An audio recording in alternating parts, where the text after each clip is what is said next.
Bonjour tout le monde, j'espère que ça va. Aujourd'hui, nous allons faire un sujet de vidéo très spécial.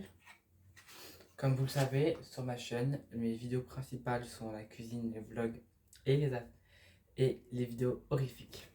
Et nous sommes dans une vidéo horrifique, enfin plutôt une affaire horrifique. Oui, j'ai mis un petit fond de cheminée, histoire de dire que c'est Kiki. Bon, il risque d'avoir les pubs YouTube, mais ça c'est pas grave. Bon, déjà, pour commencer, on va allumer la petite bougie.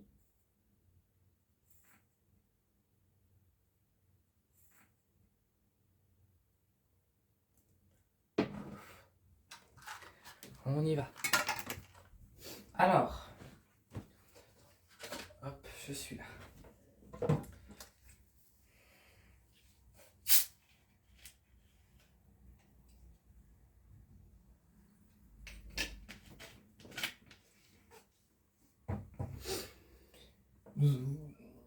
Nous allons parler surtout d'une affaire. Alors, je voulais absolument la faire. Une affaire, simplement l'affaire, super mail. Tout simplement parce que elle s'est passée pas loin de chez moi, enfin pas loin, dans mon secteur, dans mon département. L'affaire Michel Fourniret. Pour ceux qui me demandent, c'est qui? C'est un miaou criminel, un V, voilà, vous avez compris, un tueur en série. Donc, moi déjà, il s'appelle Michel Paul Fourniret, c'est son nom de naissance. Oui, je vais leur dire, hein. Je vous le dis. Moi, je suis pas appris mon texte par cœur. Je suis pas juste comme ça. Donc, monsieur Michel Fourniret, il est né le 4 avril 1942. Il est né à Sedan, donc la ville qui est à côté de chez moi, dans les Ardennes. Moi, j'habite pas dans les Ardennes, hein, je le dis tout de suite. Il est mort le 10 mai, je crois. Yes, 2021. Voilà. C'est un VP criminel, un tueur en série français. C'est un auteur de crimes commis principalement sur des jeunes filles en France et en Belgique. En France, je crois qu'il a fait. J'essaie de chercher là. En France, je crois qu'il a fait principalement surtout le Grand Est, les Ardennes, tout ce qui est le Grand Est, enfin la Lorraine, pour ceux qui sont encore avec dans son département. D'ailleurs, il est mort d'un problème d'insuffisance respiratoire, problème cardiaque. Bon, euh, moi j'appelle ça littéralement le karma. Voilà. Voilà, sachant que encore aujourd'hui, l'affaire est toujours en route, je crois, si je me rappelle bien. Et d'ailleurs, enfin, sa femme avait promis de parler de tout ce qu'elle avait fait une fois qu'il serait mort. Sa femme ne dit toujours rien. À savoir qu'ils faisaient ensemble, hein. Lui et sa femme. Voilà. Cette affaire, elle sent le caca. Bon. L'appeler, dans le grotesque, on l'appelle l'ogre des Ardennes. C'est ça qu'on l'appelle nous. Sinon, je crois qu'il y a aussi voilà, le monstre des Ardennes, le tueur des Ardennes, le forestier des Ardennes, et puis l'ogre des Ardennes, parce que c'est des Ardennes quoi. Hein, on est énorme, les Ardennes. Enfin voilà. Et il a été arrêté en Belgique après avoir essayé d'enlever une jeune fille. Voilà, d'une fillette. C'est en 2003, en juin 2003. Et après enquête des faits, il a pu commettre en Belgique, il a découvert des crimes commis en France. Il est extradé vers la France le 9 janvier 2006. Donc pendant 3 ans, il était en Belgique. Et c'est ensuite qu'il est parti. Déjà, il y a eu 11 meurtres. Et il a été suspecté. Ouais, faut vous habituer, les mots en S et en X, pour moi, c'est assez dur, hein. C'est comme par exemple la fleur là. Moi, je dis un coquelicot. Un coquelicot. Voilà. On ne le dit pas comme ça. Mais je ne sais pas parler français. Alors que je suis français. Mais bon, ce n'est pas grave. Il a été suspecté. Ouais. 21 dans 21 affaires en fait en tout. Dans autre affaire, hein. Donc il y avait 11 meurtres, plus les 21 affaires où il a été suspecté. Ça fait un total de sont 3 à faire. C'est ça, non? Bah dans les affaires Ah non, il y a eu les fillettes et les jeunes femmes, excusez-moi, il a fait disparaître des fillettes et des jeunes femmes. Sachant que moi, ce qui me dégoûte le plus, c'est vraiment le fait que sa femme l'accompagnait dans sa... Enfin, je... Plus. Parce qu'ici, on encaisse les chocs. Parce que sinon, c'est pas drôle, hein. 11 c'était déjà pas assez, alors pourquoi pas en rajouter 21, et puis pourquoi pas en rajouter encore 7 meurtres à l'origine de sa condamnation. Ah oui, donc en fait, là, il y a eu 7 meurtres qui sont à l'origine de sa condamnation. Donc en gros, sur les 33, il n'y en a que 7 qui ont été vraiment reconnus, quoi. Il en a avoué... Ah ok, il en a avoué 3 supplémentaires. Donc l'un pour lequel il enquête Voilà. Il y en a un où l'enquête se poursuit encore, peut-être pas aujourd'hui, peut-être fini. Il est en outre soupçonné d'en avoir commis plusieurs autres. Certains de ces actes ont visé des filles mineures, donc 4 âgées de moins de 5 ans. Ah non, de 15 ans. Oh, oui, parce que j'allais dire 5 ans. Voilà quoi. Tu me diras déjà 15 ans, c'est non. 18, bon, voilà. Tout en ayant le consentement.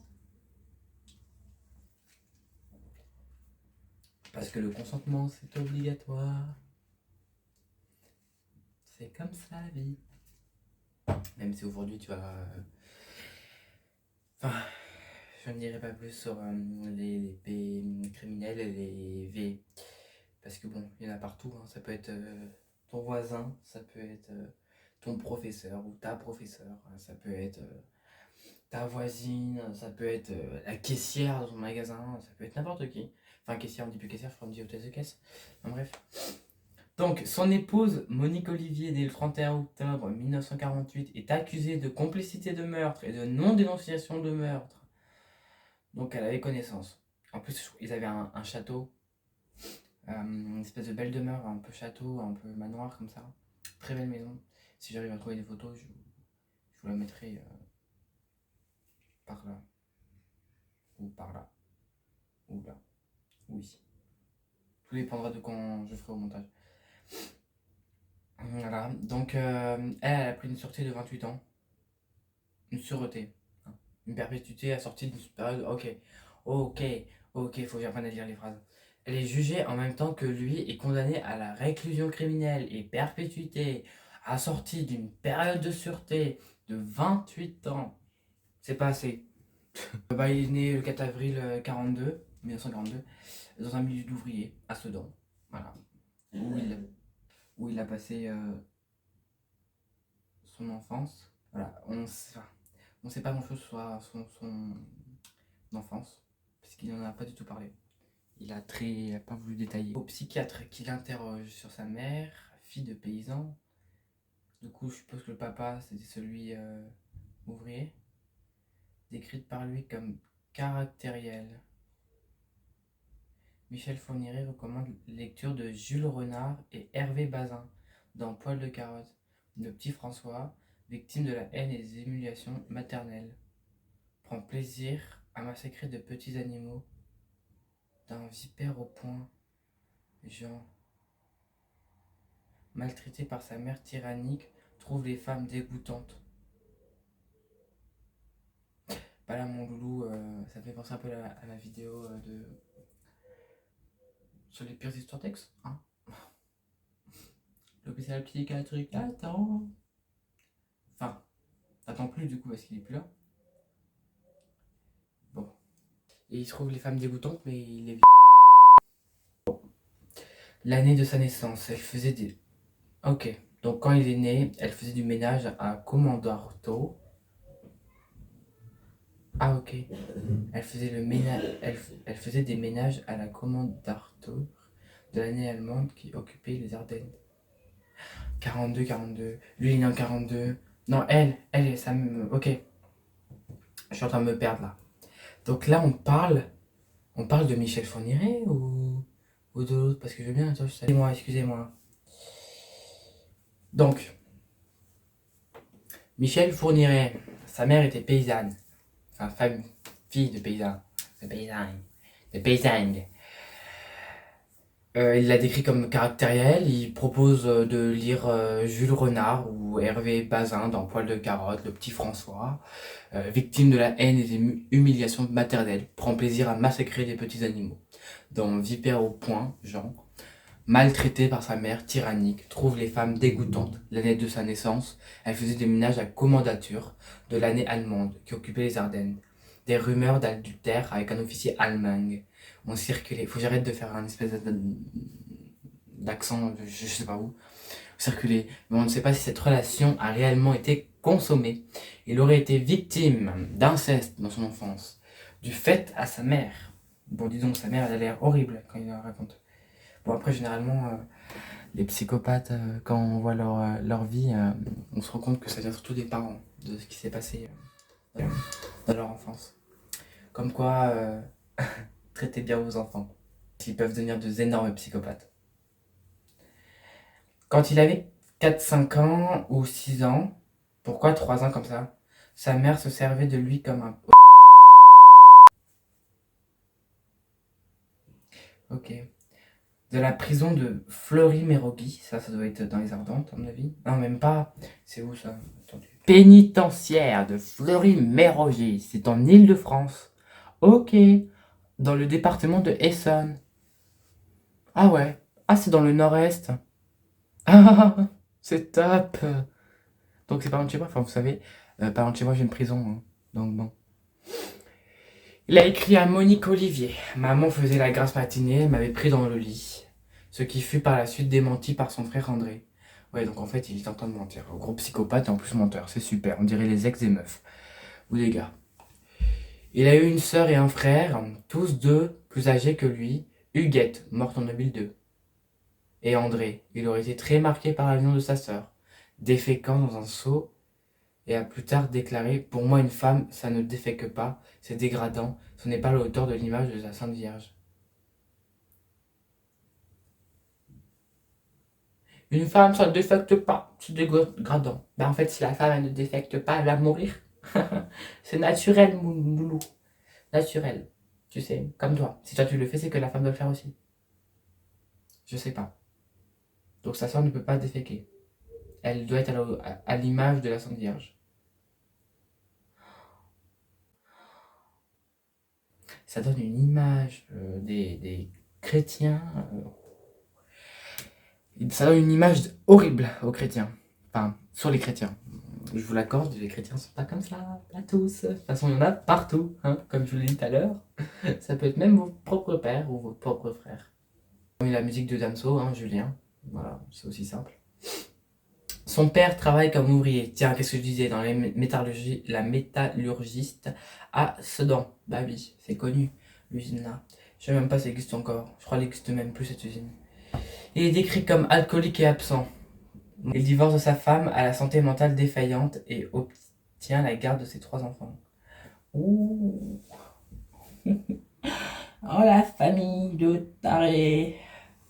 Qu'est-ce que je vous disais? Si je peux dire, là on va passer à comment ses camarades y parlaient de lui à l'école.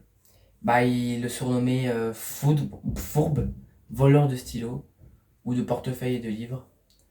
Dans l'adolescence, il trépignait de plaisir après avoir fait cette petite connerie perverse, que lui voudront d'être battu par ses camarades ou les surveillants de son école. Battu. Ah oui, mais oui, on n'est pas à la même époque. À l'époque, on tapait avec... on tirait l'oreille, on tapait avec une règle sur les... Enfin, ouais. C'était autre chose à l'époque. Aujourd'hui, s'il faut faire... Aujourd'hui, on parle à son enfant comme si c'était un homme âgé de 44 ans. Comment ça s'appelle déjà? Montessori, voilà. Ah, Montessori, c'est vraiment de la connerie, hein, excusez-moi. Non, mais je peux peut-être vous dire pourquoi je pense ça, mais en fait, enfin, c'est peut-être bien de parler à son enfant, de pas le frapper. Ok, je suis d'accord avec ça, mais j'ai froid, excusez-moi. Oh, je me suis acheté une couverture, les loulous.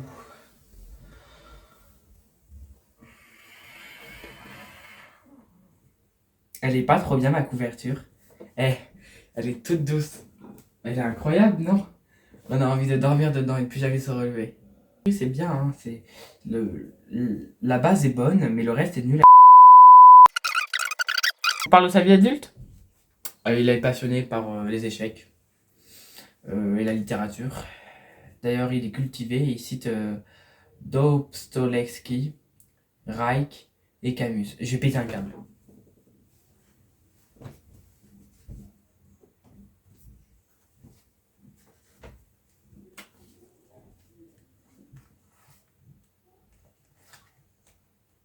Voilà. Je lis du Camus. Bon bah... finir psychopathe, c'est top. Oui, j'ai toujours pas investi dans un tabouret, hein. Je suis toujours debout dans les vidéos. Il est d'ailleurs commandant de l'air en Algérie. Enfin, commandos de l'air. Je suppose que c'est un peu la même chose que commandant. Et puis après, il va dans les métiers techniques, hein. Il devient ouvrier, faiseur, je crois. Non, fraiseur. Ouvrier, fraiseur et menuisier.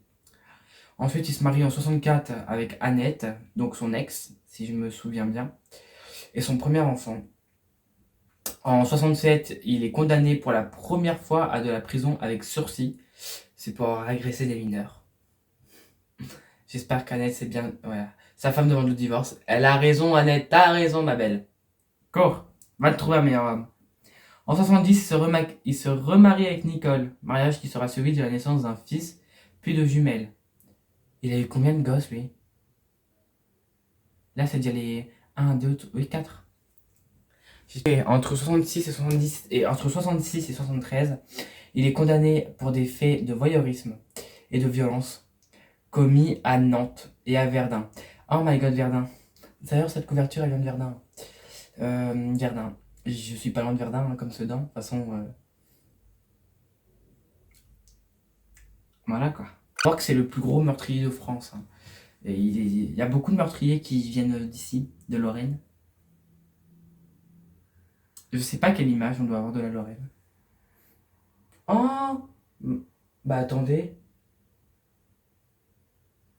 Je viens de voir les collégiens passer devant chez moi là.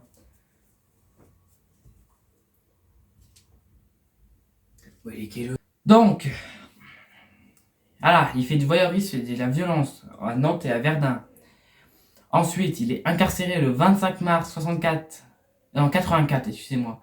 Ah, ma mère avait 4 ans, super. Pour une dizaine d'agressions et région parisienne. Mais il a fait toutes les villes de Paris ou comment ça se passe? Enfin, toutes les villes de Paris. Oh, j'ai l'impression d'être américain là. Il a fait toute la France en fait, le mec. Il s'est dit, tiens, je vais faire toute la France. Je vais aller goûter la mimoune de toutes les filles de la France. Ça va être top et top. Mais les jurés de la cour d'Assises et d'Essonne, l'Essonne, requalifient les chefs d'inculpation en attendant à la pudeur. Attente à la pudeur. Attentat à la pudeur? Ok, on dit attentat à la pudeur. Et le condamnant le 26 juin 87 à 7 ans de prison, dont 2 avec sursis. Condamnation assortie de 3 ans de mise à l'épreuve. Entre-temps, sa seconde épouse demande le divorce. Et ensuite, on va trouver Monique Olivier, sa troisième femme, qui est aussi tarée que lui. Donc, pendant qu'il est incarcéré, il rencontre sa nouvelle compagne, Monique Olivier, par le biais d'une petite annonce dans le Pèlerin. Ah ouais, ok.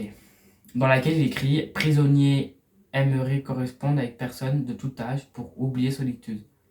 Attendez, on pouvait faire des annonces dans les journaux pour pouvoir parler avec des gens qu'on connaissait pas, alors qu'on était en prison.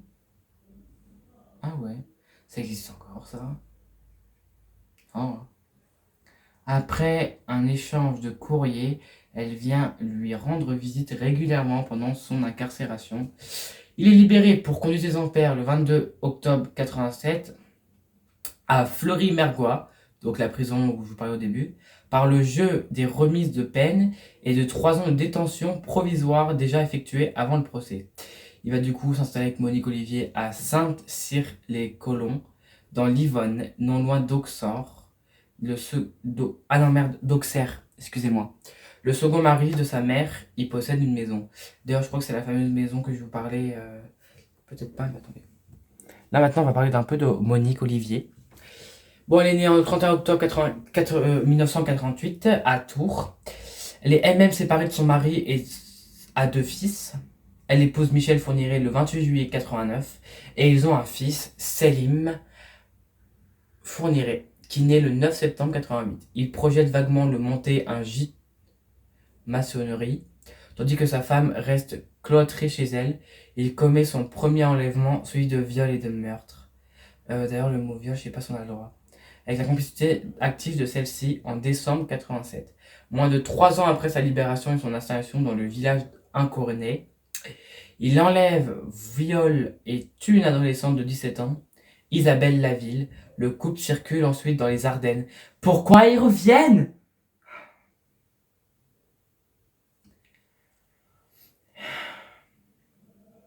Et Yvonne, parcours ponctué de plusieurs meurtres et assassinats. En décembre 88, il quitte Livonne pour s'installer à Frang, près de Sedan.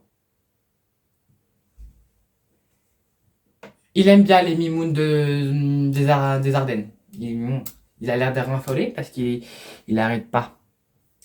Ah, j'ai le château. Ah, château de Sautois, commune de Donchéry. Je crois que c'est là qu'ils habitaient.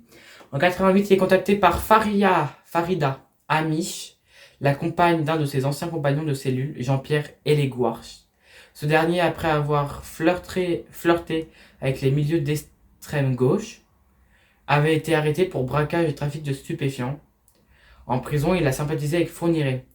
Par l'entremise de sa compagne, Elegouarch lui demande d'aller avec elle chercher un magot caché dans un cimetière de Val d'Oise. Ah, du Val d'Oise, c'est connu Val d'Oise.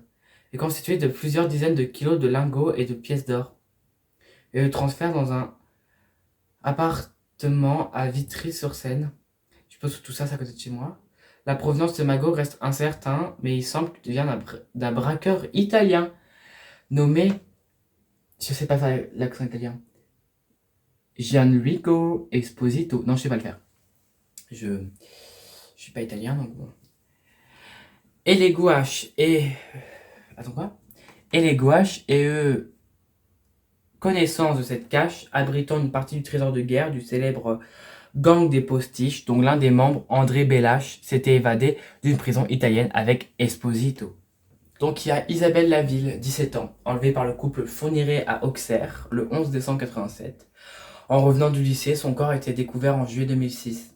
Oh, 87-2006. 19 ans après les faits, au fond d'un puits, à Bussy-en-Haute, dans la campagne auxerroise. Après des recherches de la gendarmerie à partir de quelques indications de l'emplacement donné par Fourniret, la gendarmerie a dû procéder à un déblayement de 30 mètres de profondeur. Ah oui, entre-temps, le puits a été comblé par la commune. Le meurtre, il fut un temps attribué à Émile Louis, autre tueur en série de la région. Vous voyez? Quand je vous dis que dans le coin, on est surmené par les tueurs. Émile Louis, c'est un autre tueur en série de la région, c'est super. Ensuite, il y a Farida Amish, 31 ans, compagne... Arrête. J'ai pas lu la fin de l'histoire et je viens de me rendre compte qu'elle est morte. Farida Amish, 31 ans, compagne de Jean-Pierre Elegouache. Oui, on sait, c'est un ancien compagnon de cellule. Voilà. Disparu depuis le 12 avril 88. Il avoue l'avoir tué pour mettre la main sur une partie du magot du gang des postiches. Donc Elegouache était proche, faisant accuser Farida Amish du détournement. Marie-Angèle Domès, 19 ans, disparue le 8 juillet 88 à la sortie du foyer Leclerc de Fourrolles à Auxerre. En mars 2008, le tueur en série avait été mis en examen dans cette affaire dénoncée par Monique Olivier, qui s'était par la suite retractée. Oui, en gros, la go, elle parle des histoires, puis après elle fait non en fait. Non, je n'ai rien dit. Je n'ai rien dit. Je n'ai rien dit. Fabienne Leroy, 20 ans, disparue le 3 août 88 à Charlon en Champagne. C'est où ça? Ah, il y en a un, j'aime pas, je vois Charleville-Mézières, ça me... Charleville-Mézières, c'est pas très loin de chez moi. Enfin, pas très loin. Le coin, quoi. Enfin, comme je dirais, hein, la Lorraine, en fait. Dont le corps fut retrouvé plus tard dans les bois environnants. Elle avait été violée... est tué par la balle. Fourniret aborda la jeune femme sur le parking d'un supermarché, en lui demandant de la conduire chez un médecin. Monique Olivier, alors enceinte, avait fait croire à un malaise. Jeanne-Marie Desramolt, étudiante de 22 ans, disparue le 18 mars 89 à Charleville-Mézières. Son cadavre fut retrouvé dans la propriété de Fourier sur indication de ce dernier en juillet 2004. Fourniret l'avait rencontré dans le train entre Paris et Charleville-Mézières. Et avec son épouse, réussit à la tirer chez lui. Elisabeth Brichet, belge de 12 ans. Ok, c'est jeune ça. Hein. Elle a disparu à Saint-Gervais, près de Namur. Le 20 décembre 89, le couple l'aurait repérée alors qu'elle se rendait au domicile d'une amie. Elle aurait attendu qu'elle en ressorte, prétextant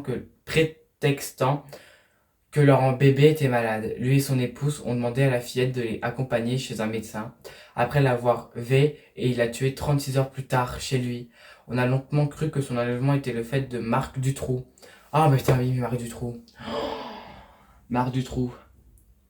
Un tueur en série de la région aussi. Attendez, je vais vous parler de Marc Dutroux. Marc Dutroux.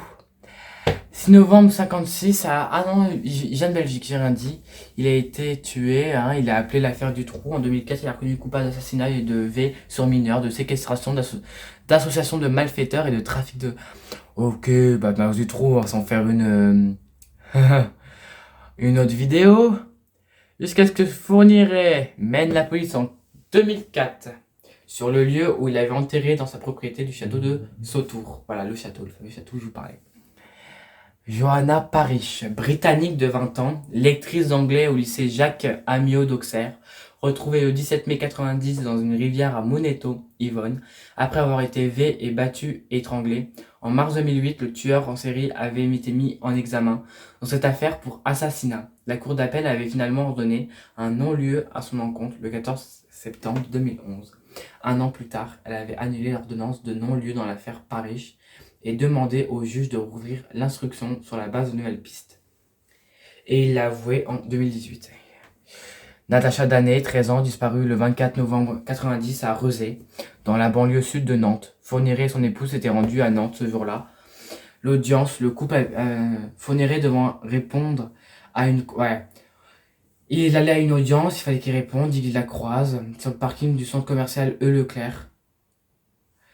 En 90, il y avait déjà les Leclerc. Ah ouais? En 90, il y avait déjà des centres commerciaux Leclerc. Ok. À tout sud. Et l'enlève le... Alors là, j'ai juste y mettre l'enlève. Le corps de l'adolescent s'est retrouvé quelques jours plus tard, poignardé dans des dunes de Brême-sur-Mer, à 70 km/h. Physique-chimie, ça. À 110 km de Nantes, à l'époque, Jean Croix, vétérinaire et militant breton, fut soupçonné. Il habitait en face du domicile de la fillette qu'il connaissait et possédait une fourgonnette blanche similaire à celle de Fourniret. Non mais les fourgonnettes blanches, tout le monde en possède et tout le monde pense que c'est des...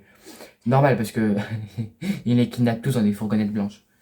Céline Saison, lycéenne de 18 ans, disparue en 2000, le 16 mai, à Charleville-Mézières, encore une fois, alors qu'elle venait de passer une épreuve du bac. Son corps fut retrouvé en juillet 2000 en Belgique. Oh, il y a... Oh putain. Bah non, du coup. Juste après le bac.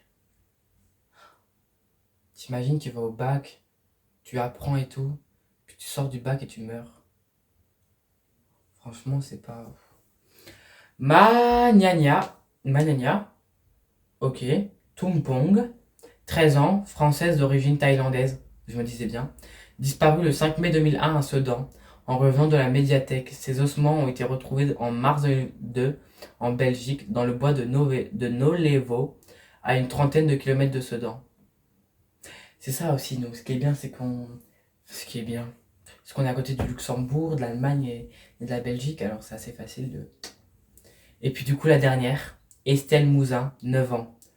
Ok, la dernière, elle était jeune. Française, disparue le 9 janvier 2003 à Guemantes. Au retour de l'école, Michel Fourniret avoue son meurtre, le 6 mars 2020. 17 ans après sa disparition. Son corps n'a pas été retrouvé. Donc, dans un premier temps, Fourniret a nié toute implication dans les meurtres de Céline Saison et Magnania Tumpong. Il les avoue le 1er juillet 2004 après un long interrogatoire policier.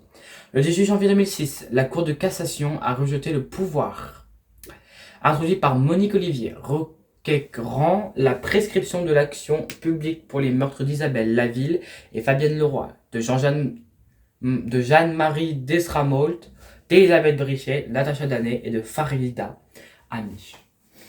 Comme je vous le disais, l'épouse de Fourniret a également été incarcérée pour complicité de meurtre, de crime je veux dire, indiqua que son mari avait également tué une fille de 16 ans qui travaillait au père à leur domicile.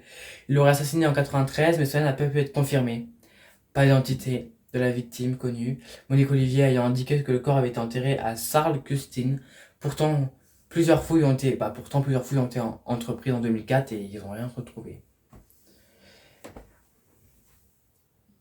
Fourniret a aussi avoué la tentative de meurtre d'un représentant de commerce dans les années 80 sur une aire d'autoroute, indiquant qu'il lui avait tiré pour lui voler son portefeuille et l'avait laissé pour mort. En fait, l'homme n'avait pas été tué et avait pu être secouru. Il avait porté plainte, mais l'enquête ensuite a été classée sans suite, parce qu'en France, ils adorent mettre les affaires sans suite. Faute d'éléments, la victime a été retrouvée en 2004, Non. Grâce à la médialisation de l'affaire après l'arrestation de Fourniret. Ah non, ok, en 2004, grâce à la sagacité d'un gendarme en retraite, ok, car il ne s'était pas fait reconnaître malgré la médialisation de l'affaire après l'arrestation de Fourniret. Mais ce crime n'a pas été jugé, non. Le fait aurait pu être considéré prescrit du vivant de Fourniret. En 2007, par exemple, 3 semaines après la fin de l'intrusion judiciaire et la signature de son ordonnance pour renvoyer devant les assises, Fourniret a réclamé de comparaître pour le meurtre de Johanna Parrish et des disparitions de Marie-Angèle. Celle-là, on n'en a pas dû parler. Marie-Angèle Domès et Estelle Mouzin. Je crois qu'on en a parlé d'elle. Il prétend dans sa lettre qu'il doit des explications aux familles de ses 3 filles et souhaite leur parler. Non, la justice française reste circonspecte face à cette demande. Je me doute bien. Créant une manipulation de Fourniret pour reporter son procès. Je me doute bien. Faut pas être teuteux. Dans la série de meurtriers... De près de 10 ans, entre 90 et 2000, dans la série meurtrière de Fourniret, alors que celui-ci avait commis 8 meurtres entre 87 et 90, puis 3 meurtres et une tentative d'enlèvement entre 2000 et 2003. Maintenant, on va parler... Je vais peut-être vous parler de... Voilà. De la longue impunité. Donc, quand il est sorti de prison en 87 et pendant 16 ans, Michel Fourniret n'a jamais été inquiété par la justice ou la police. Cela explique par plusieurs raisons. La plupart des affaires criminelles qui lui sont aujourd'hui imputées n'avaient pas été reliées entre elles. Les crimes ont été commis des deux côtés de la frontière franco-belge. Et oui, ils ont été commis à des endroits parfois très éloignés les uns des autres. Yonne, Reims, Charleville-Mézières, Namur, Nantes, Ardennes, et Sedan. Fourniret tue de différentes façons, dont ce n'est pas classé comme tueur en série. Si, certains de ces crimes sont attribués à d'autres tueurs en série connus. Marc Dutroux en Belgique, Émile Louis dans l'Yonne, Francis Elmot en Loire-Atlantique, Pierre Chanal dans la Marne. Il arrive à donner une bonne image de lui auprès de son entourage. Il avait ainsi réussi à obtenir un poste de surveillant dans une école belge 6 mois avant son arrestation. Quel sacré manipulateur! Mais c'est qu'il est intelligent, le loulou. Qu'il est intelligent. C'est... Waouh! Pour être meurtrier, en fait, ils sont pas teuteux, en fait, les meurtriers. Ils sont assez... faut beaucoup réfléchir, en fait, pour être meurtrier. Parce qu'il y a plein de façons de faire, tu vois. Pour pas être connu, pour pas que les gens vous repèrent. Franchement, après, le mieux, c'est partir... Je crois que j'ai lâché un postillon. Je crois que le mieux, c'est de partir au Brésil. Pourquoi? Tout simplement parce que le Brésil, et je crois qu'il y en a d'autres des pays, peut-être les pays d'en dessous du Brésil, ou au-dessus. Ouais, peut-être au-dessus, je sais plus. Ce sont des pays où, quand vous faites un meurtre, par exemple en France, vous allez au Brésil, la police n'a pas le droit de vous prendre. Il n'y a pas de suite, en fait. Je vais vous trouver ça. Par exemple, au Brésil, si vous tuez en Brésil, ils peuvent, vous incarcérer n'importe où. Mais par contre, si vous avez tué, par exemple, en Amérique, et vous partez au Brésil, les policiers américains n'ont pas le droit de vous choper pour vous embarquer en prison. Vous n'avez pas le droit. Il n'y a pas de suite, en fait. Il n'y a pas de suite de procès, il n'y a pas de suite de meurtre, il n'y a rien. En fait, c'est une fois que vous partez au Brésil, vous... C'est vrai qu'il y a beaucoup de films où on les voit partir à l'aéroport et les flics à chaque fois ils l'attrapent au dernier moment où il est monté dans l'avion pour aller au Brésil. Qu'est-ce qu'on a dans les pays autour du Brésil, je sais plus.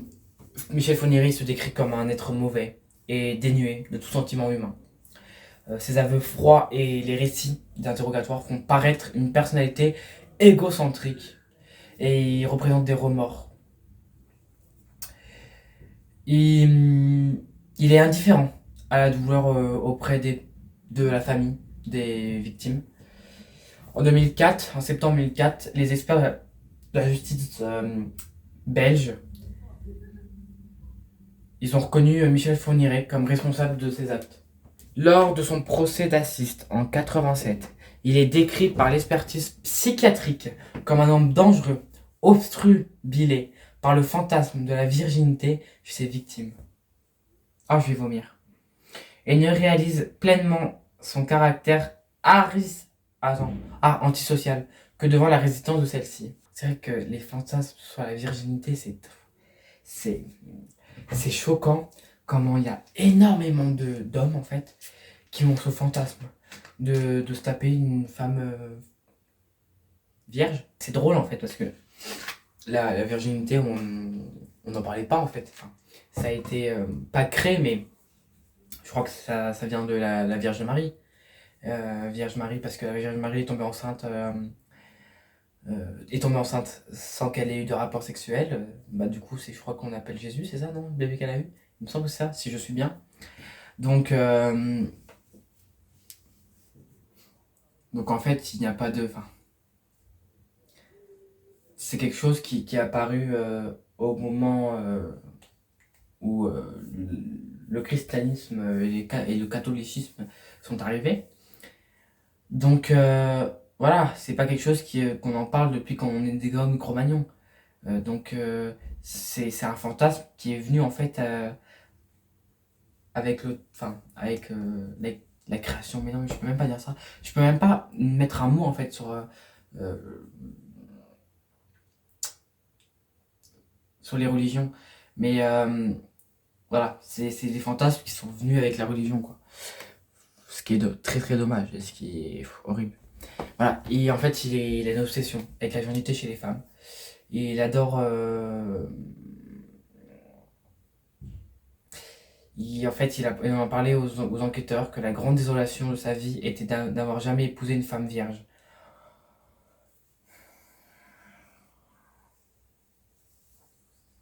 Ainsi justifie-t-il son éternelle recherche d'enfants et de jeunes filles.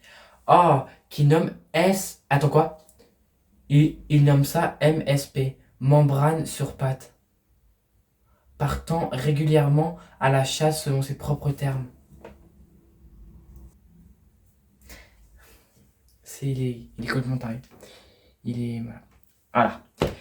Et comme il n'est pas sujet à des pulsions soudaines et incontrôlables, puisque l'un des interrogatoires il reconnaît avoir creusé des trous pour recevoir ses victimes avant de partir à leur recherche.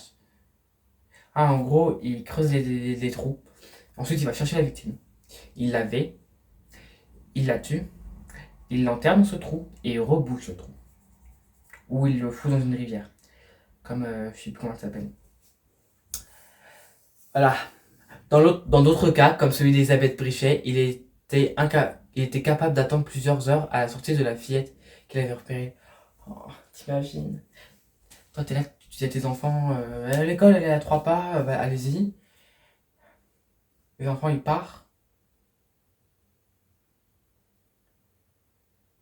puis ils reviennent pas.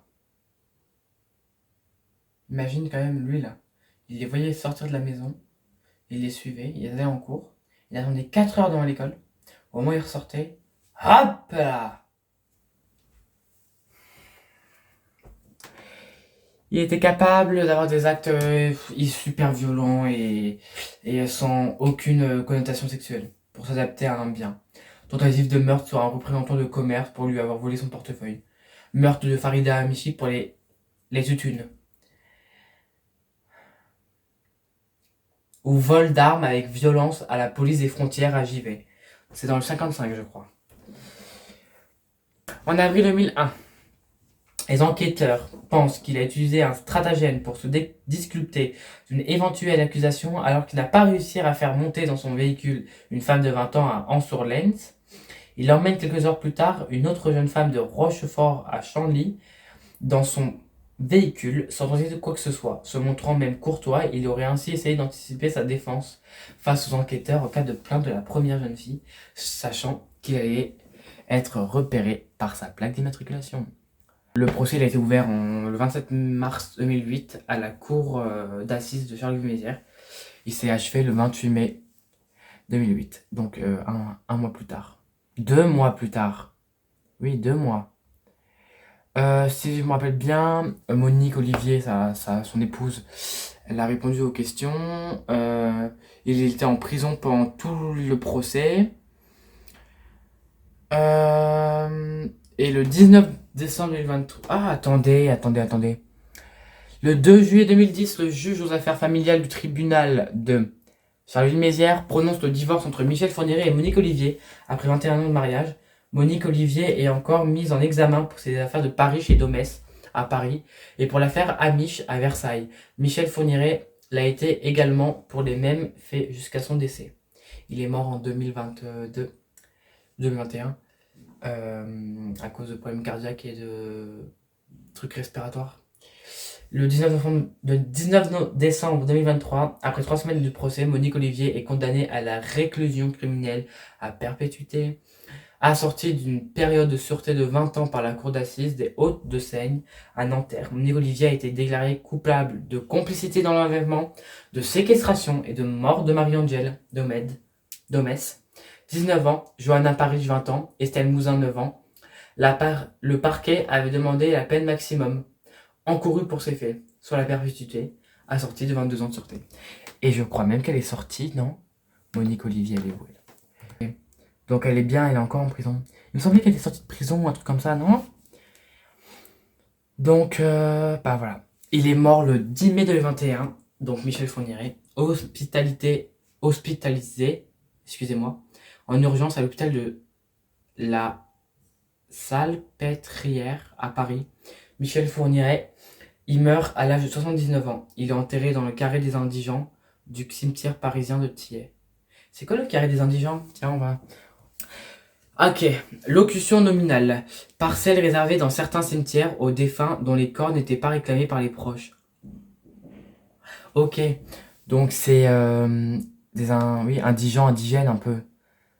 Voilà. Donc lui, en fait, il était en prison jusqu'à sa mort. Il devait sortir en 2030, si je me souviens bien. La seule possibilité de libération dont aurait pu bénéficier Fourniret avant 2030, compte tenu des années de détention provisoire, était pour cause de la fin de vie. Voilà. Et il est mort, en fait, juste après. Enfin, avant. Et Michel Fourniret, le troisième condamné à la perpétuité réelle après son introduction en 1994. Après Pierre Paudin et Christian Beaulieu, à contrario, le tueur en série Guy Georges a été condamné à 22 ans de sûreté car toutes ses victimes, à l'époque des faits, avaient plus de 15 ans. Alors, ce qu'on peut retenir durant cette vidéo, c'est de ne faire confiance à personne. Parce que nous ne savons pas la personne qui se cache réellement derrière.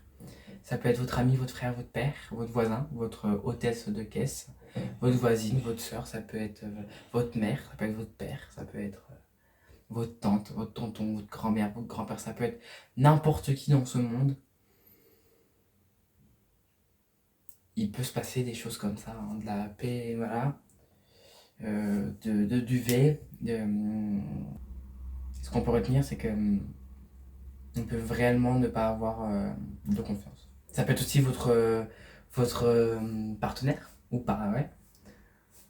Votre copine ou votre copain. C'est top. J'ai envie de mourir. Comment avoir confiance en ce monde après ça? Zéro. Ma confiance là, elle est à zéro. Je ne fais confiance à plus personne. Non mais l'affaire là, j'en ai entendu beaucoup parler. Enfin, comme je suis du coin, j'en ai entendu beaucoup parler. Donc voilà. La Lorraine, hein, j'habite en Lorraine, alors tout ce qui se passe ici, je l'entends. Hein. Enfin, tout ce qui s'est passé. Ma mère, elle aime bien les trucs un peu comme ça, comme moi.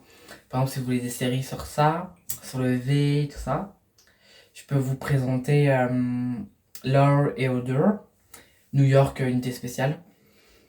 C'est avec Olivia et je sais plus le nom du mec. C'est sur Netflix ou sur Amazon Prime, pour ceux qui.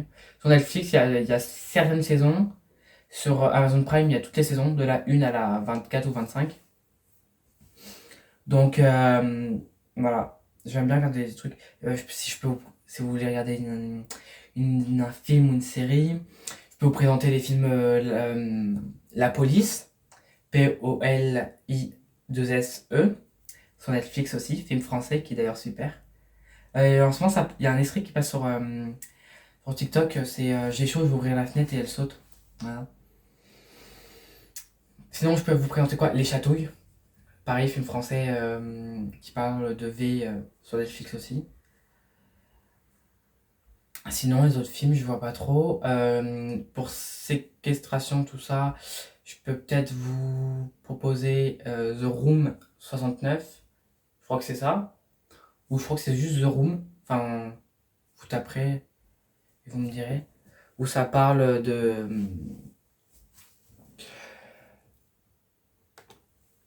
Où ça parle de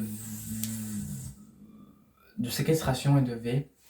Sinon, il y a un court métrage aussi sur Netflix en anglais. Il n'y a pas, y a pas la langue française, donc c'est un peu chiant, mais c'est voilà. C'est la disparition de parents qui. Leur petite fille disparaît suite à ça. Et on les voit combattre tout ça. Sinon, il y en a un autre aussi. C'est en Espagne. Je sais plus le nom. Je l'ai regardé avec ma mère.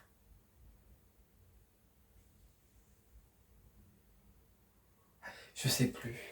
Enfin, il y en a énormément sur Amazon Prime, Netflix. Enfin voilà. Et bah donc, moi je vais vous laisser. Je vous fais de gros bisous. Et puis, suivez-moi sur Instagram, samvlog, voilà, 04. Puis voilà, je vous fais de gros bisous. Et puis, activez la cloche, abonnez-vous, mettez un like. De gros bisous et à bientôt.